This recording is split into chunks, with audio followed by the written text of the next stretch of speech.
Hi guys, মৌচুমী ৰাখললৈ আপোনালোকক সকলোকে স্বাগতম জনাইছোঁ। আহকচোন চাওঁ আজি মোৰ অন্য এটা ৰেচিপি। মই আজি আপোনালোকক চাহৰ লগত খাব পৰা এটা চিম্পল ৰেচিপি বনাই দেখাম। আৰু ইয়াৰ কাৰণে লাগিব চুজি অলপমান, পকা কল ৩-৪টামান আৰু বেকিং অলপমান, আৰু লগতে লাগিব ৰিফাইন তেল। আহকচোন কেনেকৈনো মই বনাওঁ তাকেই দেখাওঁ আপোনালোকৰ আগত। মই প্ৰথমতে এটা পাত্ৰত পকা কল 4টা লৈ লৈছোঁ আৰু এইকেইটা মই ভালকৈ সানি ল'ব লাগিব। মই এখন কাটা চামুচ দি এইখিনি ভালকৈ সৰু সৰুকৈ মিহি কৰি ল'ম। কলকেইটা মিহি কৰি ল'লে ভাল হয়, তেতিয়া বস্তুখিনি সানিবলৈ সুবিধা হয়।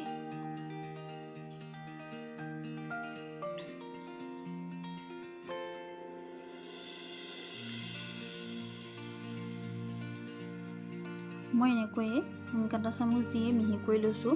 আপোনালোকে যি ধৰণে সুবিধা পায় সেনেকৈয়ে কৰি ল'ব।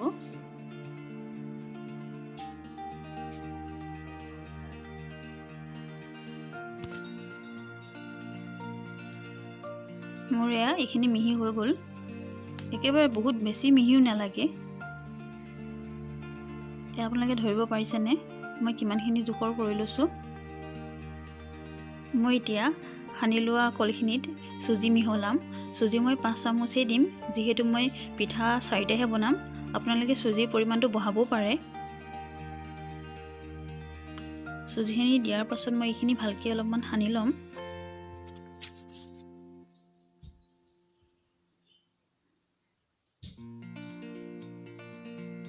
মই এতিয়া ইয়াত বেকিং পাউডাৰ আধা চামুচ মিহলাই ল'ম, তেতিয়াহে বস্তুটো ফুলিব।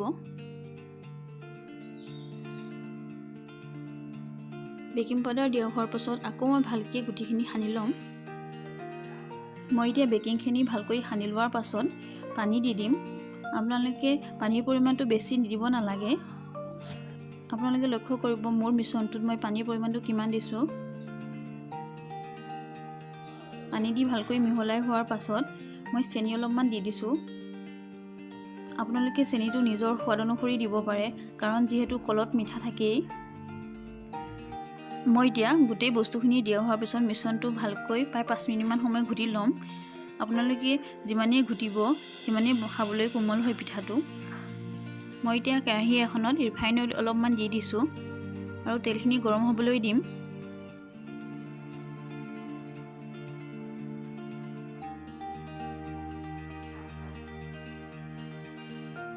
মোৰ তেল গৰম হৈ গ'ল। তেল গৰম হোৱাত মই মিশ্ৰণখিনি তেলত দি দিছোঁ। মই আকাৰটো ৰাউণ্ডে কৰিছোঁ। আপোনালোকে নিজৰ ইচ্ছামতে আকাৰটো চেঞ্জ কৰিব পাৰিব। মই এনেধৰণে বাকীকেইটাও দি ল'ম। পিঠাৰ আকাৰটো ডাঙৰ সৰু আপোনালোকে নিজৰ ইচ্ছামতেই কৰিব পাৰিব। মই বেছি ডাঙৰ কৰা নাই। মুড়িকেইটা দিয়া হোৱাৰ পাছত মই লগে লগে লৰাই নিদিওঁ। লগে লগে লৰাই দিলে ভাঙাৰ চান্স থাকে। মোৰ যেতিয়া এটা পিঠি ৰঙচুৱা হ'ব মই তেতিয়াহে আনটো পিঠি দি দিম।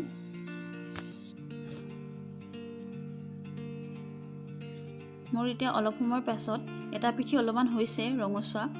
মই এতিয়া তেনেধৰণে বাকীকেইটাও ওলোটাই দিম।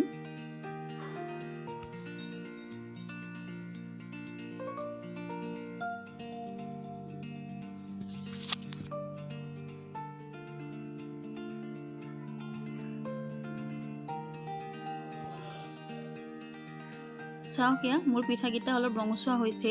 আপোনালোকে খালি এটা কথা লক্ষ্য কৰিব, হিটটো কমাই ৰাখিব, নহ'লে বাহিৰৰ পৰা ৰঙচুৱা হ'ব কিন্তু ভিতৰৰ পৰা বস্তুটো সিজি নাযাব।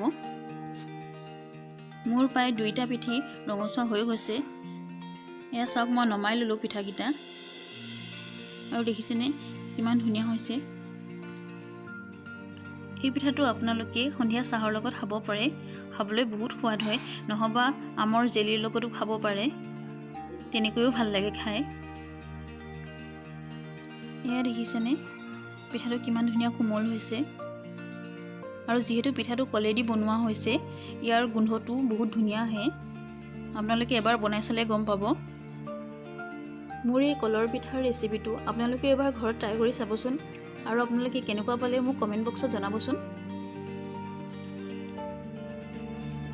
যিহেতু সৰু ল'ৰা ছোৱালীয়ে কল খাই বেয়া পায়, যিসকলৰ ঘৰত সৰু ল'ৰা ছোৱালী আছে সেইসকলে এই ৰেচিপিটো ট্ৰাই কৰিবচোন, বহুত ভাল পাব। যদি আপোনালোকক আমৰ জেলিৰ ৰেচিপিটো লাগে মোক কমেণ্ট বক্সত জনাবচোন, সেইটো আপোনালোকৰ বাবে আগবঢ়াবলৈ ট্ৰাই কৰিম। যদি আপোনালোকে মোৰ ভিডিঅ'টো ভাল পাইছে তেন্তে হ'লে লাইক, শ্বেয়াৰ, কমেণ্ট আৰু ছাবস্ক্ৰাইব কৰিবলৈ নাপাহৰিব। Thank U.